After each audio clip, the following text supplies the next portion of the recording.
So a reading from Hebrews chapter 2, beginning at verse 5. It is not to angels that he has subjected the world to come, about which we are speaking. But there is a place where someone has testified. What is man that you are mindful of him, the Son of Man that you care for him? You made him a little lower than the angels. You crowned him with glory and honour, and put everything under his feet. In putting everything under him, God left nothing that is not subject to him. Yet at present we do not see everything subject to him. But we see Jesus, who was made a little lower than the angels, now crowned with glory and honour, because he suffered death, so that by the grace of God he might taste death for everyone. In bringing many sons to glory, it was fitting that God, for whom and through whom everything exists, should make the author of their salvation perfect through suffering. Both the one who makes men holy and those who are made holy are of the same family. So Jesus is not ashamed to call them brothers. He says, I will declare your name to my brothers. In the presence of the congregation I will sing your praises. And again, I will put my trust in him. And again he says, here am I, and the children God has given me.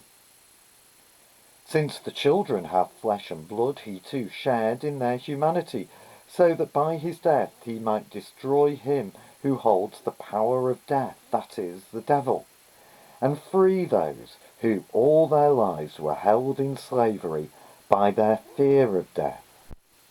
For surely it is not angels he helps, but Abraham's descendants. For this reason he had to be made like his brothers in every way, in order that he might become a merciful and faithful high priest in service to God, that he might make atonement for the sins of the people, because he himself suffered when he was tempted. He is able to help those who are being tempted. The greatest what today? The greatest pioneer? The greatest deliverer? The greatest brother? In chapter 1, the writer has told these Jewish listeners that Jesus was divine, the Son of God, greater than the angels, and to be careful of drifting away, drifting back to their former Jewish religion, to hold on to the gospel message. Now, in chapter 2, the writer uses these three words to show Jesus was 100% human. So 100% divine, 100% human. How? I don't know. A mystery. But it's what the Bible teaches us. So the first of those words, verse 10, pioneer. Now, depending on which version of the Bible you've got, some use the word author, some use the word captain. But they're all trying to get across the idea that Jesus is the fulfillment of Psalm 8. They're trying to say that Jesus is the source of our salvation, and that he is leading God's children, us, to the heavenly promised land. Now, how does he do this? By being the deliverer. Now, to use a theological word, an atonement for the sins of the people. Verse 17, through his suffering and death. Now again, different Bibles translate that word slightly differently in verse 17. Some Bibles translate it as propitiation, and that means deflecting God's anger at our sin. Remember Hosea and Amos spoke about God's anger at sin and the coming judgment. Well, Jesus, by being a propitiation, deflects that anger onto him. And this is why it's so important that Jesus is 100% human and 100% divine. Because to stand in our place, he had to be the same as us. So God was angry at our sin. It should be punished by destruction.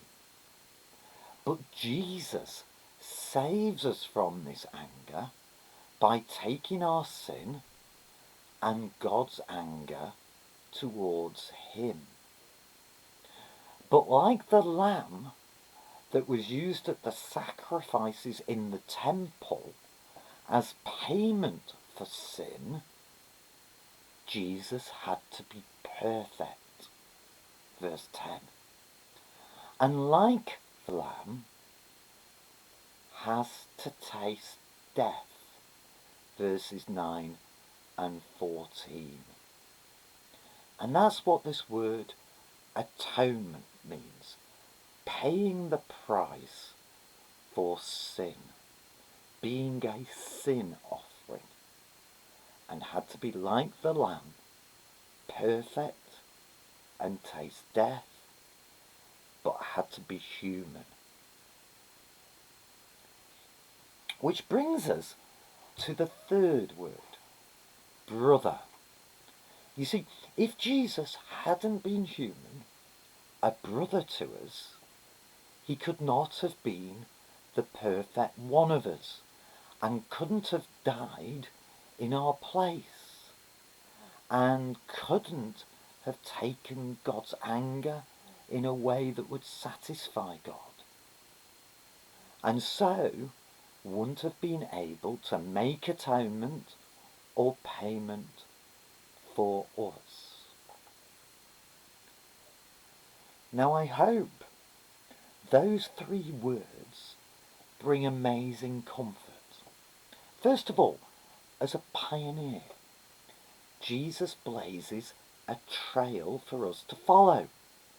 Through his death and resurrection, he's destroyed the powers that frustrate creation, the devil, death. But more than that, he's creating a new heaven and a new earth, which if we follow him, we'll be part of. So today, whatever your struggles, whatever you're going through, keep your eyes fixed on that future glory.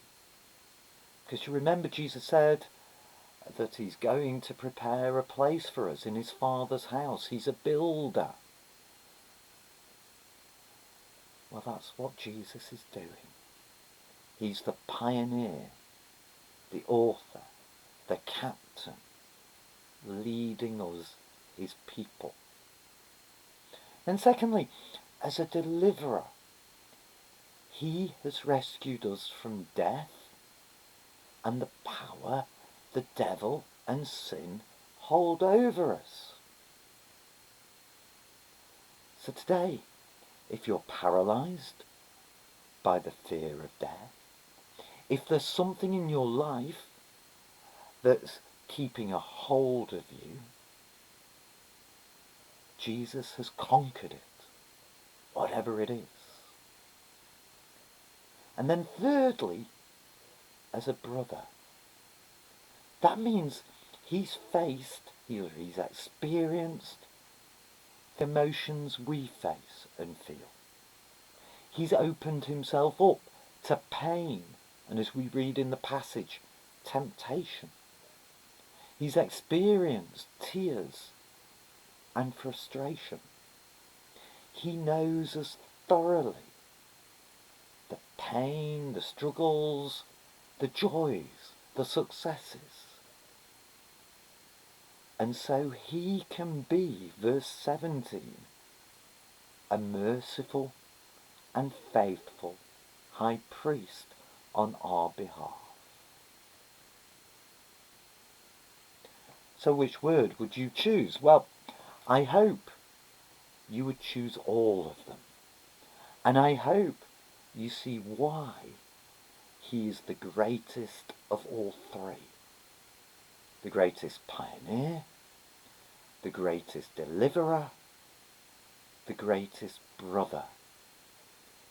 And I pray that wherever you are today, that brings you some sort of comfort and strength to face today.